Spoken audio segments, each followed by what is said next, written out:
बिजली के ज़्यादा बिलों की टेंशन का हमेशा के लिए छुटकारा। 20 से 30% तक बिजली के बिलों में नुमाया कमी। ऐसे जुगाड़ के अब होंगे हमसाये भी परेशान कि हमारे बिल इतने ज़्यादा और इनके क्यों। बिस्मिल्लाहिर्रहमानिर्रहीम। अस्सलाम वालेकुम माय यूट्यूब फैमिली फ्रेंड, क्या हाल है।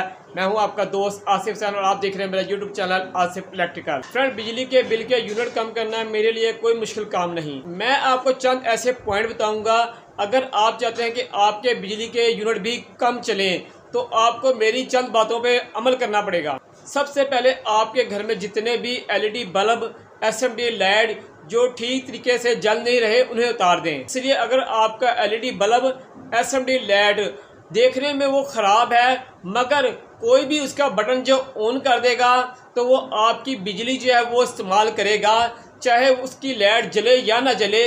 उसके अंदर जो किट है वो आपकी बिजली जो है वो इस्तेमाल करती रहेगी। जब तक वो बटन ऑन रहेगा, चाहे बल्ब जले या ना जले, आपकी बिजली जो है वो ज़ाया करते रहेगा। इसलिए एलईडी बल्ब या एसएमडी लाइट जो है अगर जो उसे उतार नहीं सकते तो उसके कनेक्शन जो है वो डिस्कनेक्ट कर दें, ताकि आपकी जो बिजली है वो फजूल ज़ाया ना हो। आपके घर में जितने भी सीलिंग फैन लगे हुए हैं, पुराने वक्तों के जो बहुत भारी भारी जो है सीलिंग फैन है, उन तमाम पंखों को जो है उतार दें। उनकी जगह जो न्यू टेक्नोलॉजी के आजकल जो पंखे आ रहे हैं वो इस्तेमाल करें, क्योंकि वो 60 से 70 वाट जो है वो बिजली इस्तेमाल करते हैं। और आपके पुराने पंखे जो भारी भारी पंखे हैं वो आजकल के पंखों के बराबर 3 से 4 गुना जो है बिजली इस्तेमाल कर रहे होते हैं। और ये एक बहुत बड़ी वजह बनती है बिजली का बिल ज़्यादा आने की। जिनके घरों में पुराने ज़माने के पंखे जो है सीलिंग फैन लगे हुए हैं, सीलिंग फैन ने दिन रात 24 घंटे चलना होता है, इसलिए ये बिजली के बिलों में ज़्यादा जो है असर कर रहे होते हैं। अगर आपके घर में 1 से 2 भारी पुराने पंखे लगे हुए हैं सीलिंग फैन, तो आप इन पंखों को उतार के ऐसी जगह पर लगा दें, स्टोर जैसे होते हैं जहाँ कम से कम पंखे चलते हों।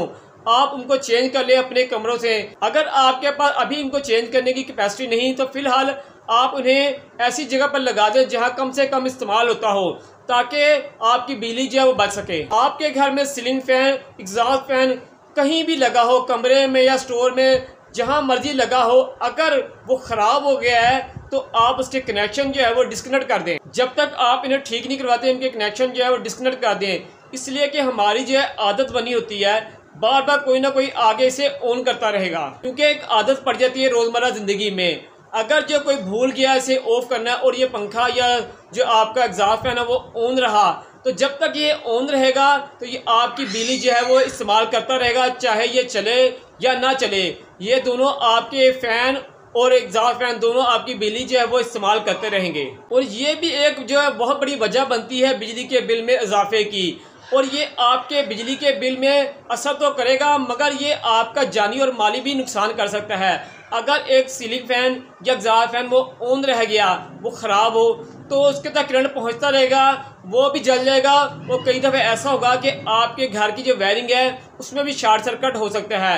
और ये शॉर्ट सर्किट हो गया तो वो आपको जो है माली नुकसान होगा, अल्लाह ना करे शॉर्ट सर्किट बड़ा हो गया तो जानी नुकसान भी हो सकता है। इसलिए आपके घर में कोई भी सीलिंग फैन या एग्जॉस्ट फैन ख़राब लगा हो, जहाँ भी लगा हो, फिलहाल उसके कनेक्शन जो है वो डिस्कनेक्ट कर दें जब तक आप उसे ठीक नहीं करवाते। इस तरह आप बिजली के ज़्यादा बिलों से छुटकारा भी पा लेंगे और अपना माली और जानी नुकसान से भी अपने आप को महफूज कर लेंगे। अगले पॉइंट की तरफ चलने से पहले गुजारिश है, जो दोस्त चैनल पे न्यू आए हैं या जिन्होंने अभी तक मेरे चैनल को सब्सक्राइब नहीं किया, हमसे गुजारिश है मेरे चैनल को लाजमी सब्सक्राइब करें। अगर आपको मेरी वीडियो अच्छी लगे तो वीडियो को लाइक लाजमी करें। नेट डिवाइस, एलईडी, कंप्यूटर या कोई भी ऐसी इलेक्ट्रिक डिवाइस जिसे आप इस्तेमाल ना कर रहे हो तो बराए मेहरबानी उसका स्विच जो है वो ऑफ कर दें, या बेहतर ये है कि उसका जो शू है वो सॉकेट से निकाल दें। रात को सोते वक्त हम इंटरनेट का इस्तेमाल नहीं करते, मगर देखा गया है कि हमारी जो इंटरनेट की डिवाइस है वो सारी रात सारा दिन ऑन रहती है, जबकि हम इस्तेमाल नहीं कर रहे होते हैं। देखने में छोटी सी डिवाइस है और बिजली भी कम इस्तेमाल कर रही होती है,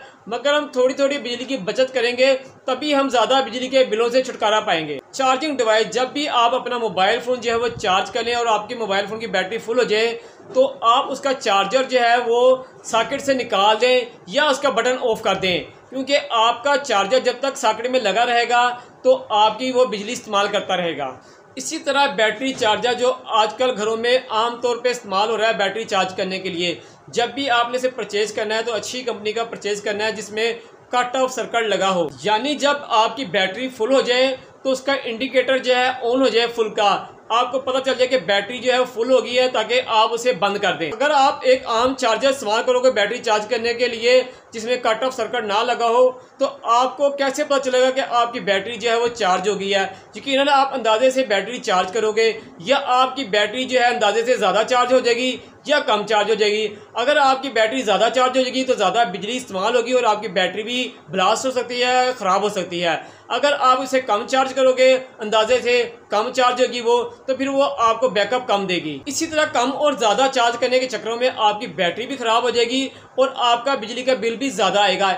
इसलिए आप जो है कट ऑफ चार्जर लाजमी इस्तेमाल करें बैटरी चार्ज करने के लिए। कट ऑफ चार्जर इस्तेमाल करने से आपकी बैटरी भी महफूज रहेगी, बैटरी जल्दी चार्ज भी हो जाएगी और आपको पता चल जाएगा कि बैटरी जो है वो फुल हो गई है, ताकि आप उसका स्विच निकाल दें और आपके बिजली के बिलों में इजाफे का सबब ना बने ये चार्जर। तो अब अगले पॉइंट की तरफ चलते हैं, मगर गुजारिश ये है कि जो दोस्त अभी वीडियो देख रहे हैं उन्होंने चैनल को सब्सक्राइब नहीं किया तो चैनल को लाजमी सब्सक्राइब करें। वीडियो अच्छी लगी तो वीडियो को लाजमी लाइक करें। Room cooler, piston fan, wall fan, exhaust fan, इन तमाम की मोटरें चेंज करें। इनको आप डीसी में तब्दील करें ताकि आप जो है 30 से 40% तक बिजली की बचत कर सकें। इस पे मैंने मुकम्मल वीडियो बनाई हुई है, आप मेरी आईडी पे जाके चेक कर सकते हैं। अपने रूम कूलर को, वॉल फैन को, पिस्टन फैन को, एग्जॉस्ट फैन को आप किस तरह डीसी में तब्दील कर सकते हैं। आप एक 12 वोल्ट की इसमें मोटर लगाएंगे, मैंने मुकम्मल तरीका बताया हुआ है, तो ये डीसी में तब्दील हो जाएंगे। ये आपकी काफ़ी बिजली बचत करेंगे। तो आप मेरी आईडी पे जाकर ये वीडियो देख सकते हैं। आप घर में बहुत आसान तरीके से इसको चेंज कर सकते हैं, डीसी में तब्दील कर सकते हैं। जब आप इन्हें डीसी में तब्दील कर लेंगे तो आप हर माह जो है 30 से 40% बिजली की बचत कर लेंगे, क्योंकि ये चीज़ें गर्मियों में हमारे घरों में ज़्यादा इस्तेमाल होती हैं और बिजली के ज़्यादा बिल आने का बहुत बड़ा सबब भी बनती हैं। जब आप इसे डीसी में तब्दील कर लेंगे तो आपको पता चल जाएगा कि आप कितनी बिजली जो है वो ज़ाया कर रहे थे। अगर आप बिजली की बचत कर रहे हैं फिर भी आपका बिजली का बिल ज़्यादा आ रहा है, तो आप मेरी इन दो बातों को ध्यान से सुन लें। आपका बिजली का बिल कम आना शुरू हो जाएगा। नंबर 1, कहीं आपकी बिजली तो नहीं कोई चोरी कर रहा। इस पर मैंने एक मुकम्मल वीडियो बनाई है, अगर आप मेरी ये वाली वीडियो देख लेंगे तो आपको पता चल जाएगा कि आपकी कोई बिजली तो नहीं चोरी कर रहा है। अगर आपकी कोई बिजली चोरी कर रहा होगा तो आप उसे पकड़ सकेंगे अगर आप मेरी ये वाली वीडियो देख लेंगे। नंबर 2, आपका इलेक्ट्रिक मीटर खतरे का इशारा तो नहीं दे रहा, यानी आपके डिजिटल मीटर की न्यूट्रल की, अर्थ की, रिवर्स की लाइट तो नहीं ऑन। अगर आपके डिजिटल मीटर की स्क्रीन के नीचे जो लाइटें लगी होती हैं उनमें से रिवर्स की, अर्थ की, न्यूट्रल की लाइट अगर जो जल रही है तो आपका जो बिल है कभी भी कम नहीं आ सकता। आप बिजली जितनी मर्जी कम इस्तेमाल करेंगे मगर आपका बिजली का बिल ज़्यादा आएगा। आप चाहे बिजली ना भी इस्तेमाल करें मगर फिर भी आपका मीटर चलेगा और आपका बिजली का बिल ज़्यादा आएगा, क्योंकि इसका इंडिकेटर जो है वो आपको वार्निंग दे रहा है बिजली का बिल ज़्यादा आने की। डिजिटल इलेक्ट्रिक मीटर के इंडिकेटर ऐसे वार्निंग नहीं देते जब तक कोई वायरिंग में फॉल्ट ना हो, जब तक ये वार्निंग नहीं देते। आपकी वायरिंग में, आपके निचले पोर्शन की वायरिंग में, ऊपर वाले पोर्शन की वायरिंग में, हमसाये की वायरिंग में किसी में भी कोई फॉल्ट आ जाए तो ये आपको वार्निंग देते हैं कि कोई मसला है। जब तक आप मसले का हल नहीं करेंगे बिजली का बिल ज़्यादा आएगा, चाहे आप मीटर इस्तेमाल करें या ना करें, आप लोड इस्तेमाल करें या ना करें, इंडिकेटर आपको वार्निंग दे रहे हैं। इस पे मैंने मुकम्मल एक वीडियो बनाई है, आप मेरी जाकर आईडी पे देख सकते हैं और इन फॉल्ट को आप बड़े आराम से दूर कर सकते हैं। बहुत आसान तरीके से मैंने समझाया है कि ये इंडिकेटर आपको किस किस चीज़ की वार्निंग दे रहे हैं। अगर आप मेरी जाकर आईडी पे ये वीडियो देख लेंगे तो आपके लिए कोई काम मुश्किल नहीं। फ्रेंड, मुझे उम्मीद है आपको मेरी तमाम बातें अच्छी लगी होगी और मुझे इस बात का भी यकीन है अगर आप मेरी इन बातों पे अमल करेंगे तो आप जो ज़्यादा बिजली के बिलों से छुटकारा पा लेंगे। तो फ्रेंड, इजाज़त लेने से पहले गुजारिश है जो दोस्त चैनल पे न्यू आए हैं या जिन्होंने मेरे चैनल को अभी तक सब्सक्राइब नहीं किया, मुझे गुजारिश है मेरे चैनल को लाजमी सब्सक्राइब करें। अगर आपको मेरी वीडियो अच्छी लगे तो वीडियो को लाइक और मेरे चैनल को अपने दोस्तों में शेयर भी करें। मैंने और भी बहुत सी इलेक्ट्रिक की वीडियो बनाई हुई है जिसमें इलेक्ट्रिक रिपेयरिंग के बारे में, room cooler, ceiling fan, piston fan, exhaust fan, geyser, micro oven, washing machine, UPS, मैंने बहुत सी रिपेयरिंग की वीडियो बनाई हुई है। बिजली की बचत की, गैस की बचत की, सोलर पैनल के बारे में मैंने बहुत सी वीडियो बनाई है। आप अपने एक पुराने यूपीएस को कैसे जो है वो सोलर इन्वर्टर में तब्दील कर सकते हैं कि आपके घर के लिए सोलर पैनल कौन सा बेस्ट है, कितने वाट का सोलर पैनल आप घर के लिए लगाएं। अगर आपने एसी लगाना है, सोलर पे एसी चलाना है तो कितने वाट का सोलर पैनल चाहिए, कितनी प्लेटें आपको चाहिए, तमाम मैंने तफसील से वीडियो बनाई है। A+, B+, C+, आप कैसे पहचान कर सकते हैं सोलर पैनल की A+ की, B+ की, C+ की। तो आप मेरी आईडी पर जाएंगे तो आप जो है नुकसान उठा के नहीं आएंगे, आप वहाँ से कुछ ना कुछ सीख कर आएंगे। तो फ्रेंड इजाज़त दें अपने दोस्त, अपने भाई आसिफ सम को। इंशाल्लाह ज़िंदगी रही तो फिर एक नई वीडियो के साथ आपकी खिदमत में हाजिर होंगे। जब तक के लिए इजाज़त दें, अल्लाह हाफिज़।